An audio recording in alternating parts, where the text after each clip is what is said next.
लवकरच धमाका होणार आहे. लय मोठा मासा सापडलाय आपल्याला. फक्त पुरावे 100. मित्रांनो, हे आहेत रविराज साबळे पाटील. यांना सगळे लोक शेती कशी करावी, शेतीमध्ये आधुनिक गोष्टी कशा डेव्हलप कराव्या, या सगळ्या गोष्टींसाठी ओळखतात. पण त्यांचा दुसरा सर्वात मोठा लढा म्हणजे भ्रष्टाचाराच्या विरोधात आहे. खरं तर या माणसाने अगदी नाकाला ड्रॅगन फ्रूट लागेपर्यंत ते ड्रॅगन फ्रूट खाल्लं. पण आज त्याच माणसाने राजकारणाच्या नाकात दम करून ठेवलाय.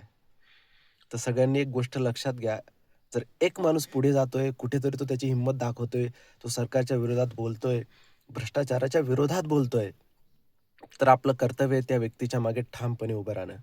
जर आपल्याला बोलता येत नाही, जर आपल्याला प्रश्न विचारता येत नाही, तर अशा नेतृत्वामागे, अशा लढवय्या नेतृत्वामागे आपण सगळ्यांनी उभं राहिलं पाहिजे. आपण काय करतो, आपलं काम झालं, विषय संपला, आपण कोणाशांना घेण्यात न देण्यात. पण हीच परिस्थिती राहिली, असाच भ्रष्टाचार राहिला, तर पुढे जाऊन आपल्या पिढ्यांना खूप गोष्टी सहन कराव्या लागतील. म्हणून एकच सांगतो, या माणसाच्या पाठीमागे उभे राहा.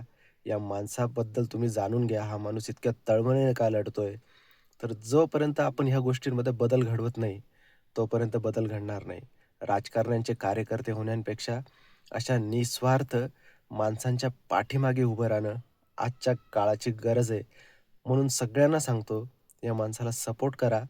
प्रत्येक शहरात म्हणजे प्रत्येक जिल्ह्यात, तालुक्यात आपण सगळ्यांनी एक काहीतरी हे बनवून सगळ्यांनी एकत्र येऊन ह्या माणसाच्या पाठीमागे उभं राहिलं पाहिजे. तरी सगळ्यांनी विचार करावा. धन्यवाद.